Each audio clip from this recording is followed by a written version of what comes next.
We are live. All right. Welcome, everybody, to the Sunday Mass. It is the Fantasy Bibles weekly live show where we tackle any lineup questions that you have, update you all on injuries, kind of just discuss where we're at going into this NFL Sunday. And Dane, I don't know about you, but this is probably like the least prepared I've ever been for an NFL Sunday. I just with the holidays and everything, I've been so caught up spending time with the family and whatnot that I don't really know what's going on this weekend. Yeah, that's kind of where I'm at too. I've had to double check my lineups to make sure I'm not starting any inactive players. I would definitely recommend that. I did start a Thursday player in my flex in one of my lineups. That's a no-no, but it didn't really matter.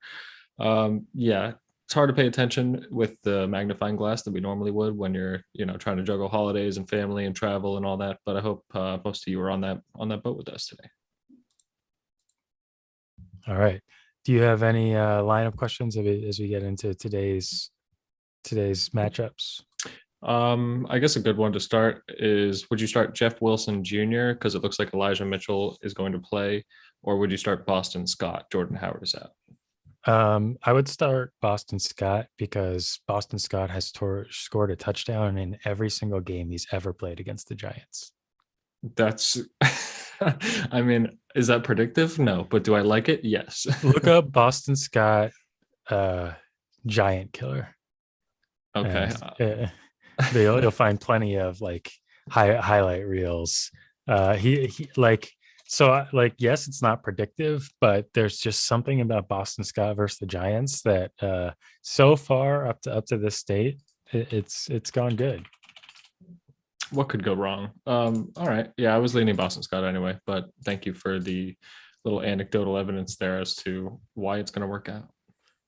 Yeah, they just seem to target him more during Giants games, and with Howard out, I'm sure Gainwell will be activated, but obviously there's going to be enough touches to go around for all the running backs with how they're kind of playing the game. So yeah, I think I would go with Scott. On that Elijah Mitchell front, I big brained myself big time and started Tony Jones when it was declared that Kamara and Ingram were both out. And Tony Jones did get 16 carries, but he turned them into a measly 27 yards. So that kind of hurt me and from a running back perspective because I've got a few choices. So right now I have Aaron Jones in. Aaron Jones is a game time decision.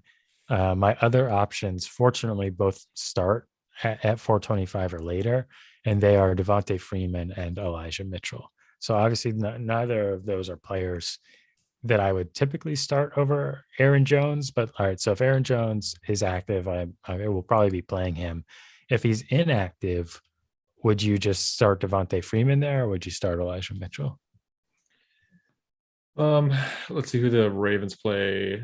They play the Browns or Elijah Mitchell. I think I would go Elijah Mitchell against the Vikings. I don't know. I think it's going to be more high scoring competitive affair where the Browns and Ravens could have a total of about 30 points. Like, just could be one of those games. I don't think the Browns are going to put up a ton of points, and I think the Ravens won't have to. So I just like Yeah. Elijah Mitchell's explosiveness, but you do have the injury concern. So, if you want to err away from that, then Devontae Freeman is the safe play. Yeah, that I mean Devontae Freeman has had some good games. I mean, his last 5 weeks, 11 points, 13 points, 16 points, 9 points, and 20 points. So he's been pretty reliable for the past 5 weeks, surprisingly reliable. But I also feel like that run game is very unpredictable. Like if he doesn't get in the end zone or if the game script isn't going the right way, he's not going to get the touches. Or if Latavius Murray is looks good on two rushes, then they'll ride the hot hand. So I'm in agreement with you there that I'm not quite ready to trust Devontae Freeman, even after his 20-point outing last week. Yeah, that's fair. Yeah, I think his floor is very low. He just tends to fall into the end zone based on what the offense can do. Um, Elijah Mitchell's a little riskier with the injury concern. And yeah, if game script, if the 49ers fall behind very early, they might have to pass a lot. Jeff Wilson Jr. tends to be the third down back more than anyone else on the roster. So yeah, good discussion there. Do you have any other line of queries as we head into the weekend? That was my biggest one. And I'm also waiting on the Cordarrelle Patterson active news or not.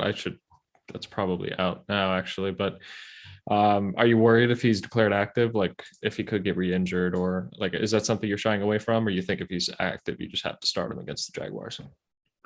Um, I think if he's active, you have to start him. I mean, there's no one else, and like he's the key to their offense. Like nothing else moves when he's not there, which doesn't make any sense, and is probably the indicator of an offense that's not well constructed.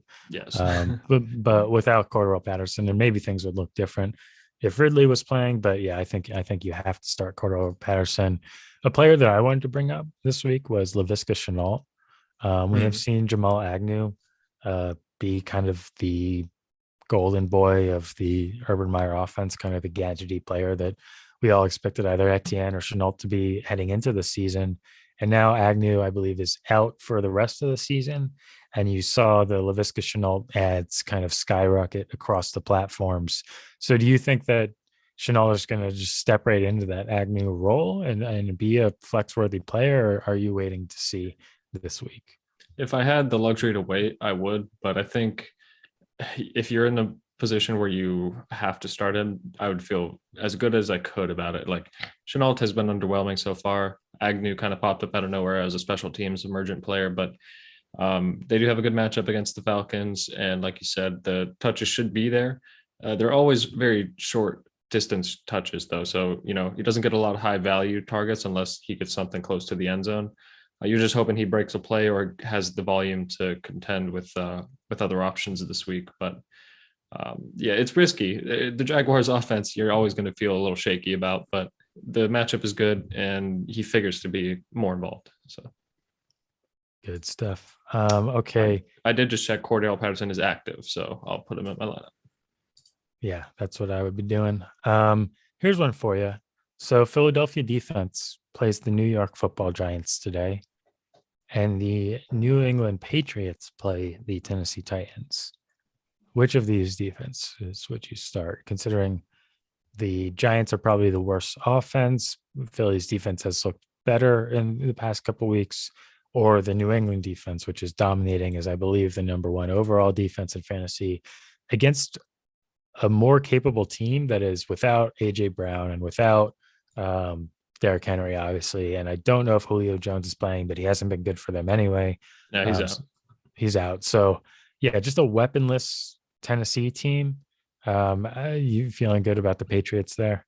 Yeah, I would start the Patriots. I mean, at the very least, you have a shell of the former team of the Titans to play against, and they're going to make Ryan Tannehill beat them. And he's capable; he can do it. But there are going to be mistakes. There are going to be sacks. I mean, if your top wide receiving weapon is Nick Westbrook Akinhe, who nobody knew his name, 6 weeks ago, then that makes me feel pretty good. I trust Bill Belichick and the defensive coordinators there to scheme a game script where they're exploiting those missing pieces. And I'm not worried about Adrian Peterson and Deontay Foreman running the ball there. I mean, that's not going to be anything close to what they were able to do with Derrick Henry. So yeah, that would definitely be my defense to start. Okay. So Darius Tony has been declared out. Bummer for all the Tony truthers out there, which means that I need a flex in a league. Unfortunately, a lot of my good flex, like Cedric Wilson and Jamal Williams, have already played. So I'm looking at options of Robbie Anderson against Miami and the somewhat resurgent Panthers offense, um, or David Johnson versus the New York Jets post Philip Lindsay release. Oh man, I would have to go Robbie Anderson. I just don't feel good about starting any running back On on the the Texans. Texans. Yeah, I Yeah. mean he could very well put up 1.5 points on the entire day, but if he falls into the end zone, then it'll all be worth it. I'm not going to bet on that. I mean, what are they scoring? Like average of one touchdown on offense a game? Like that's just I'm not playing that game. I do want to shout out the chat. Dry Gumball S says, should I start Kareem Hunt? Yeah, Kareem Hunt, a name we haven't really talked about. He is back this week, as well as Nick Chubb being healthy against the Ravens. I feel that Kareem Hunt is a low end RB2. I don't know how you feel about that. In full PPR, he definitely gets a boost as well. So it's a little tough because like the Browns can make it work without Kareem Hunt from a running back talent perspective. I think it depends on your other options. Like I'm I have Elijah Riley. What's his name? Elijah Mitchell. Elijah Mitchell, yeah. Elijah Riley is a practice squad safety for the Jets. Don't ask me how I know his name. So yeah, I think I'm going to be leaning Elijah Mitchell. I mean, the report from Rappaport has been the team is looking to ease him in.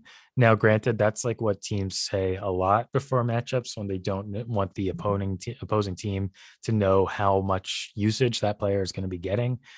But I would start Kareem Hunt if you don't have any other options. Like if you're rolling out a Jets running back or one of maybe like the Ravens trios or a Houston running back like Dane had mentioned. But I would definitely temper expectations, although I do expect him to be used in the passing game and given some of those more electric touches than they give Nick Chubb.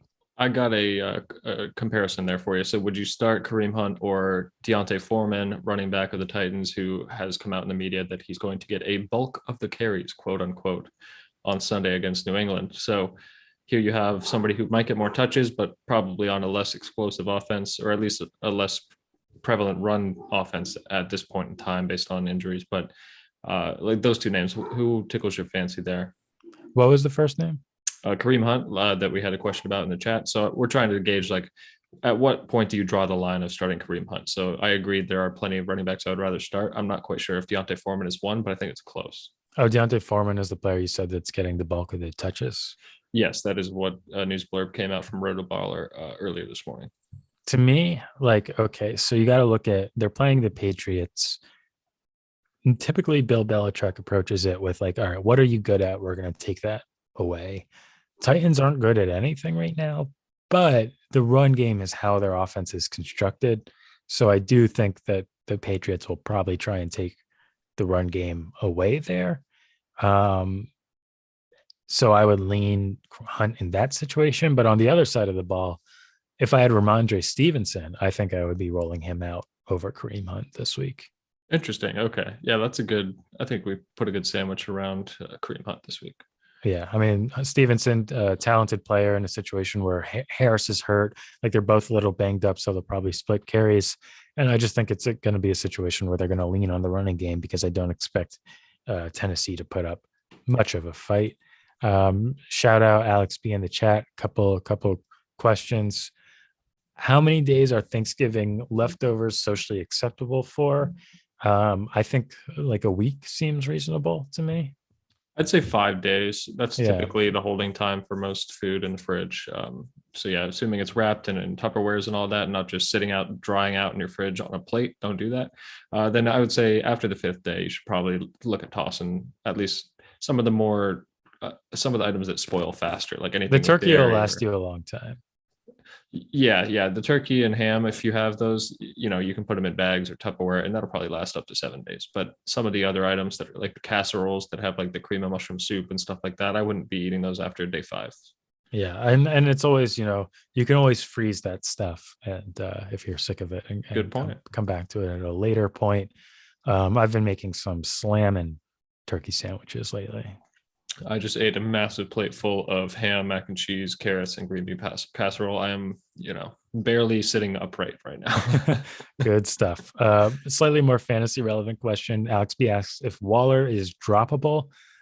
No. Unless he was season ending injury. No, you have to hold on to him. I understand the frustration, like you're saying, though. Yeah, like there aren't any other tight ends that are potentially going to get you what Waller can get you that are available right now. Now, I will say Cole Kmet, he's been looking good. He's kind of coming on like an athletic tight end that people were excited for earlier in the season and has just kind of like floundered in that Bears offense. But if we look at Kmet's past few weeks, I want to say he's like hit around 10 points every week. Let me check here. Okay, well, he had a real dud last week, but oh shoot, my microphone's falling off here. 10.5 points against Detroit, 11.7 points against Pittsburgh, playing 70% of snaps, 90% of snaps, 86% of the snaps. Where are my targets here? Averaging, it looks like 11 targets in that Detroit game, 6 targets in that Pittsburgh game, must have been just a bad game in Baltimore. Only one target there. I guess that was the game that Fields wasn't playing well and got hurt, if I remember correctly. Mhm. So Cole Kmet is a name that I would look at that is probably on waivers if you're in a tight end needy league and you're not feeling confident about Waller. But yeah, I mean it's Waller. Like that whole offense is kind of weird right now because like they're not running the way we're used to seeing, and they're almost running like through Josh Jacobs is almost the premier feature point of that offense, Yeah, and then he is. Yeah. Hunter Renfro is also doing pretty good things. So they almost don't need Waller as they have in former years, but at the same time, it's Darren Waller. Like you've seen the ceiling, you can't drop him. All right. And then I did have another selfish question about Deontay Foreman. So I have him on my bench right now. You advised me to play Boston Scott over Jeff Wilson Jr., but I'm thinking maybe Deontay Foreman is somebody I should be considering over Boston Scott. They're kind of in similar situations. They're competing with somebody else for touches. But I think the possibility for Deontay Foreman to be the premier back today at New England gives me more hope that he has guaranteed volume with upside for pass catching work. Boston Scott, I don't know if he's going to get more than 8 carries because he's also competing with his quarterback, Jalen Hurts, for those rushing yards. So, and Miles Sanders. yeah, I think Deontay Foreman might actually be a better play here. I think based on like what Boston Scott has been doing, there's going to be at least one or two scripted plays that are like, let's roll out Boston Scott on a 35-yard wheel route, see if we can hit him and see what he always does against the Giants. Like, I think he's going to get opportunities just because of the narrative. But yeah, I would agree. And I think we mentioned this on the Thanksgiving show that like Dante Foreman looks like he's cosplaying Derrick Henry Yeah. right now. So maybe you can get like, a cosplay 75% level production. Shout out Kevin in the chat. Would you rather fight 100 duck sized Tom Brady's or a Tom Brady sized duck? I see this question a lot. You would always fight the duck sized thing. Yeah, I don't like, care what it is. It's always you just put on some steel toed boots and get and to you start kicking. kicking. Yeah. Yeah. Yeah. Absolutely. Like, imagine a duck the size, the typical question is, a duck the size of a horse. So imagine a duck the size of a horse. That thing would be a menace. I'm staying far away from that. Like imagine an ostrich. Those can like do damage to people. So imagine even bigger than that, but it's a duck. And those things can be mean. Oh yeah, I'm not getting anywhere near that. It's definitely Now, the duck-sized Tom the Brady's. duck Yeah. size. So there are two levels deeper that we can take this, though. Okay, please do. Oh, okay, so 100 duck sized Tom Brady's. Do they have the like mental, Yes. like if they can all work together and it's all Tom Brady's like determination and his I ability think to it has to process be. information and stuff like that, and like it's not just like you're put in the ring and they all come out like they're planning an attack or something like that. I think 100 Tom Brady's with just like the human intelligence level could carry out an assassination plot like really well if we're not just talking about like in the wrestling ring here. That's And a then when fair we talk point. about the Tom Brady sized duck, like ducks have evolved to the size that they are. You can't just, you know, growth ray an animal and have it function the same way. So Well, it's let's assume you possible can. a Tom Brady sized duck can't move and it's unwieldy. It doesn't have the same like spatial awareness that it did when it was its normal size. It might just be like almost like a Job of the Hut situation where it can't really physically move. So that's something to take into consideration as well. But if we're just talking basic size, speed, strength, the duck size Tom Brady's every Yeah, day. Plus, I would then you have get to to agree. like you get to kick Tom Brady like around a bunch, and that would be pretty fun. I wouldn't feel great about it, but that's how I have to survive. Then I'll do it. Thank you for the question, Kevin. Very fantasy relevant. I love it, but fun nonetheless. Is Tom Brady going to finish the year as QB1, or is it going to be Jalen Hurts? That's a very good question. Based on the rushing floor and the rushing touchdowns, how they're scored in fantasy, I think it will be Jalen Hurts. But I I could see Jalen Hurts having a slump for a game or two, and then that could just give Tom Brady a window to take over. But it's going to be close, man. It's pretty crazy that we're talking about Jalen Hurts or Tom Brady, quarterback one on the year right now. It's not that crazy. I think we both talked about it in the We offseason. actually did a little bit, Yeah, but yeah. but it still was not the consensus. It was not like it was all Kyler Murray, Josh Allen, Lamar Jackson, Patrick Mahomes, and now those guys are kind of second tier. Not really, but like at least in the standings, to those names we just mentioned. All right, here's another one for you. Who finishes the season higher, Zach Ertz or Dallas Goedert? Oh man, what are they ranked right now? I don't have the stuff pulled up yet. Dallas.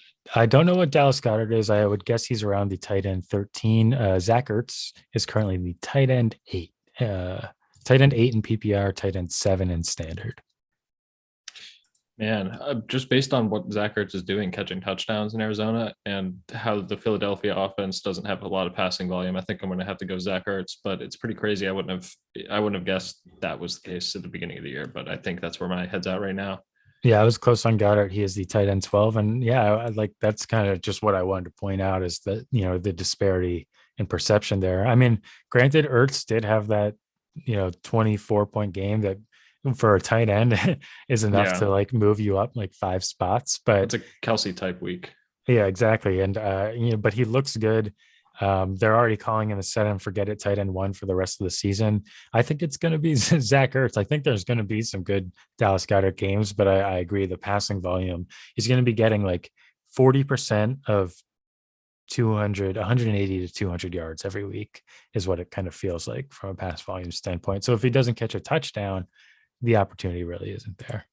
Yeah, and it could change a bit when we see D-Hop come back, but I don't think it'll change too much because I believe they just play, different roles on the offense. So, yeah, I'm pretty excited to have Zach Ertz on a roster too. So, very nice. I have him on a roster as well, although unfortunately I did not start him. Actually, if I had started him last week, I would have beat you in Dynasty, and that would have been not what I wanted to do because I'm obviously clamoring for that number 1 pick.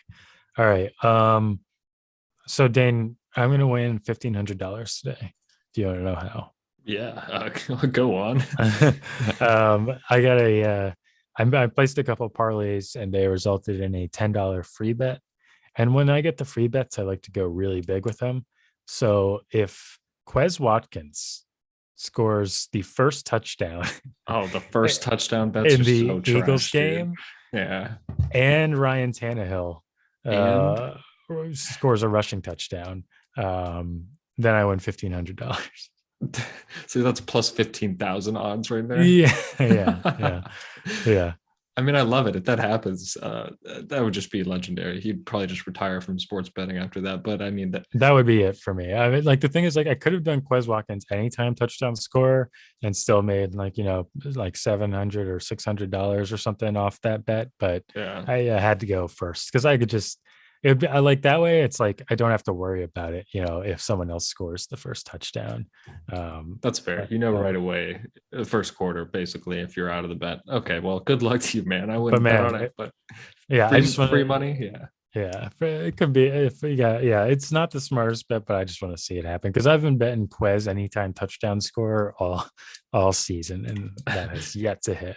I was gonna say, how's that working out for you? Not great. Sometimes they don't even have him in the odds. It's funny. All right, David Johnson, Ty Johnson, or Hillard in PPR. This is a tough trio here. I would be leaning David Johnson personally. Man, I'm leading Ty Johnson, but I don't feel good about it just based on what's his name, rookie Michael Carter being injured.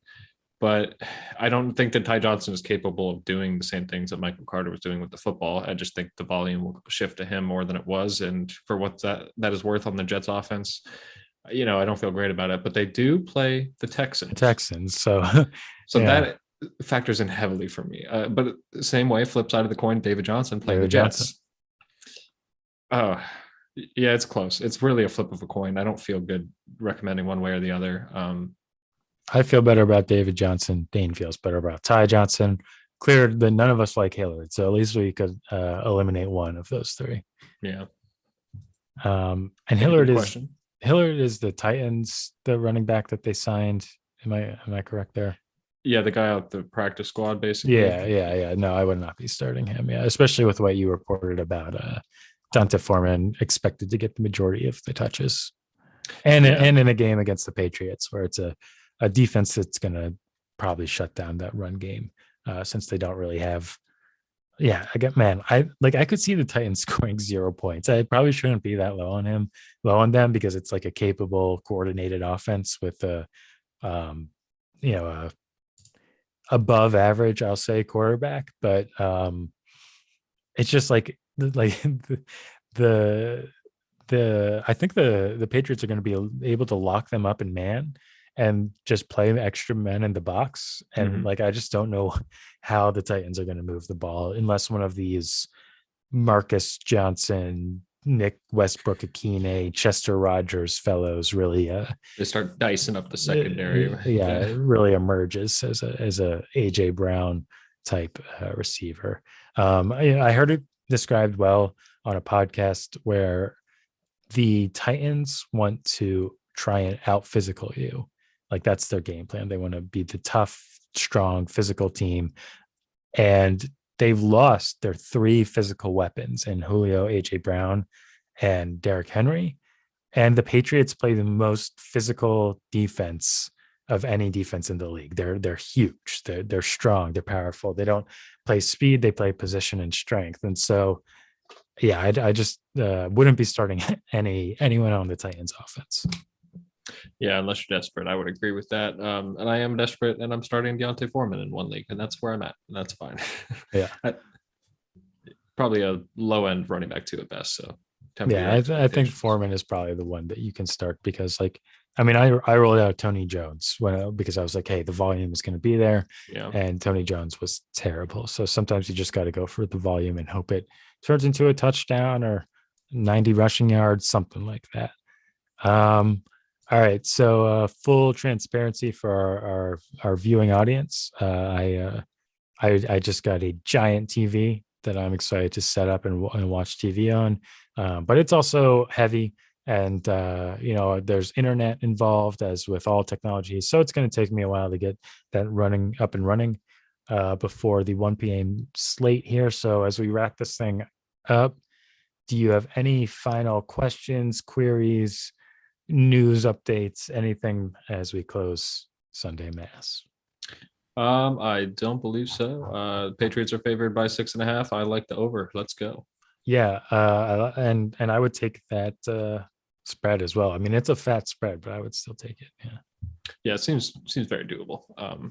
Well, you have fun setting up your TV. You boomer, it takes you 45 minutes to set that up. I don't know how, but Well, go. okay, Go. so I'll No, tell you I'm how. joking around, You man. got it. Don't There's worry. the screws. You got to screw the base things into the thing. It takes two You're people to lift it. So you're Rebecca's got to wasting come your over own here. time, you fool. I Yeah, baited you into it.